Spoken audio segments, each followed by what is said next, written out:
Сәлеметсіздер ме, құрметті білім алушылар. Қазіргі қазақ тілінің морфология курсы бойынша 3-ші дәрісімізді ұсынамыз. 3-ші дәріс тақырыбы сөздің морфологиялық құрамы және қосымшалардың жіктелуі. Бүгінгі дәрісімізде морфема туралы түсінік және сөздің морфемаға бөліну мәселесі, морфеманың түрлері, түбір морфема, оның морфема болу мәні, қосымша морфема, оның түрлері, қосымшалардың морфема ретінде өзінің ерекшеліктері, қосымшаларды жалғау жұрнақ деп бөлудің жетімсіздігі, қосымшаларды сөз тудырушы және форма тудырушы деп бөлудің принциптік мәні, сөз жасам қосымшаларының ерекшеліктері, форма тудырушы жұрнақтар мен жалғаулардың жақындықтары мәселесін қарастырамыз. Морфема дегеніміз сөздің грамматикалық мағына беретін мәнді бөлшегі. Мысалға алатын болсақ, ұлылықты туғызады деген. Мысалы, ұлылық деген сөзде негізі түбір қосымшаға ажырайды. Түбірі ұлы, лық деген сөз тудырушы жұрнақ. Сондықтан бұл морфемаға бөлшектенбеді. Морфема болу үшін ол қосымшамыз грамматикалық мағына беру керек, ал лық қосымшасы ол сөз жасандық мағына береді. Сондықтан бұл туынды түбір морфема ретінде қарастырылады. Ұлылықты дегенде, ұлылық туынды түбір морфема болса, т қосымша морфема. Туғызады дегенде 4 морфема бар. Туғызады. Морфеманың түрлері екіге бөлінеді: түбір морфема және қосымша морфема. Түбір морфема дегеніміз құрылысы жағынан да, мағынасы жағынан да сөздің ары қарай бөлшектеуге келмейтін мағыналы түпкі бөлшегі, яғни негізі. Мысалға сурет, суретші, фотосурет дегендерде мұның барлығы түбір, сөздің түбірі. Біріншісі негізгі түбірден тұрса, суретші туынды түбірден тұр, ал фотосурет деген біріккен түбірлерден жасалған күрделі сөз. Бірақ бұлардың барлығы түбір морфемаға жатады. Ал қосымша морфема дегеніміз өз алдына жеке тұрып, ешқандай мағына бере алмайтын, түбір морфемаға қосылып, оған әртүрлі қосымша мағыналар үстейтін морфемалар. Мысалы, еңбектің наны тәтті дегенде. Еңбектің сөзінде тің іліксектігінің жалғауы меншіктік мағына берсе, наны дегенде тәуелді жалғауы тәуелдік иелік мағына, үшінші жақтық жекешелік мағына береді.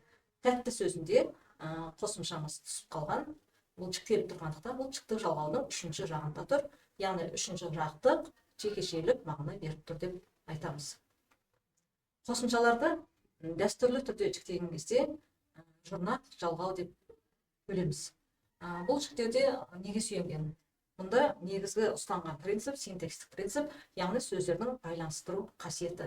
Сөз бен сөзді байланыстырса жалғау, ал байланыстырмаса жұрнақ деп алу қалыптасқан. Бірақ біздегі жұрнақтардың барлығы бірдей емес. Оның ішінде жаңа мағыналы сөз жасайтындары да бар, жаңа мағыналы сөз жасамай грамматикалық мағына үстейтіндері де бар. Біз қосымшаны жіктеген кезде бұндай синтекстік принцип негізгі принцип бола алмайды. Ең алдымен қосымшаны жіктеуде семантикасына сүйенуіміз керек. Осыған байланысты, сонымен қатар сөз жасам саласының морфологиядан бөлініп шығуына байланысты, осы қосымшаларды жіктеуде морфология саласында проблемалар туындады. Осыған байланысты ғалымдар қосымшаларды түрліше топтастырып жүр.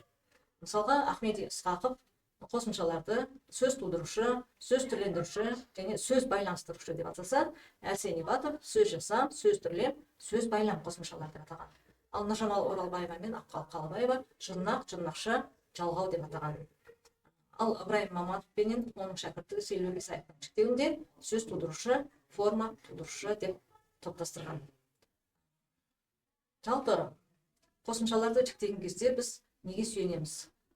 Осы қосымшаларды жіктеудің жаңа ұстанымын ұсынған ғалым, морфолог ғалым Ыбырайым Маматов былай дейді: қосымшалар жіктеген кезде олар өз жалған сөздің лексикалық мағынасын өзгертіп, жаңа лексикалық мағына тудыра ма? Сол арқылы тілдің сөздік құрамын байыта ма? Жоқ, түбір сөздің лексикалық мағынасына ешқандай өзгеріс енгізбей, тек қосымша грамматикалық мағына үстей ме? Осыған қарап, қосымшаларды сөз тудырушы және форма тудырушы деп екіге бөліп қараған дұрыс дейді. Яғни қосымшаны жіктеген кезде дәстүрлі жүйедегідей синтекстік принципке емес, семантикасына сүйенуіміз керек. Яғни жаңа мағыналы сөз тудырса, лексикалық мағыналы сөз тудырса сөз тудырушы, ал енді таза грамматикалық мағына беретін болса, оны форма тудырушы деп бөліп қарастыруымыз керек дейді. Осыған байланысты Ыбырайым Маманов қосымшаларды жіктеудің жаңа кестесін ұсынды.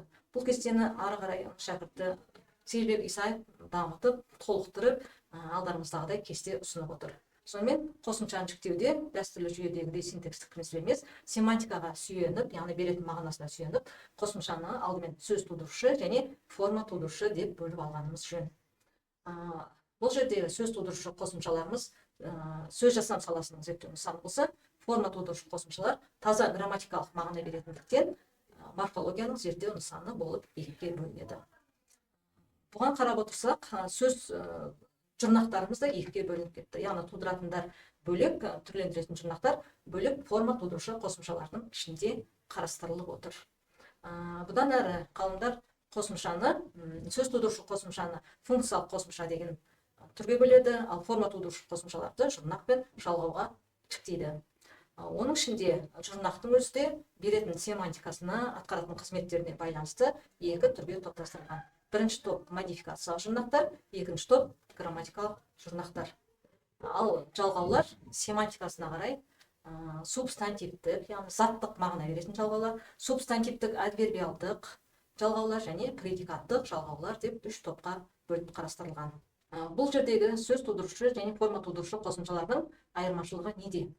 Ең алдымен сөз тудырушы қосымшалар сөз жасамдық, одан барып лексикалық мағына беретін, тіліміздегі түсіндірме сөздіктердің реестрлі қатарын құрайтын сөздер жасайды. Ал форма тудырушы қосымшалар тек қана сөзге грамматикалық мағына үстейді.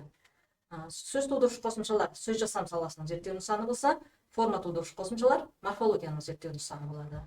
Сөз тудырушы қосымшалар сөзге таңдап талғап жалғанса, грамматикалық қосымшаларымыз олар белгі топтағы сөздерге жаппай жалғанады, яғни грамматикалық абстракция жасайды. Сөз тудырушы жұрнақтар сөз табының түрлену жүйесінің көрсеткіші болса, бола алмайды, ал сөз түрлендіруші жұрнақтар, яғни жалғаулар мен жұрнақтар, форма тудырушы қосымшалар қандай да сөз таптарына тән солардың түрлену жүйесінің көрсеткіші болады.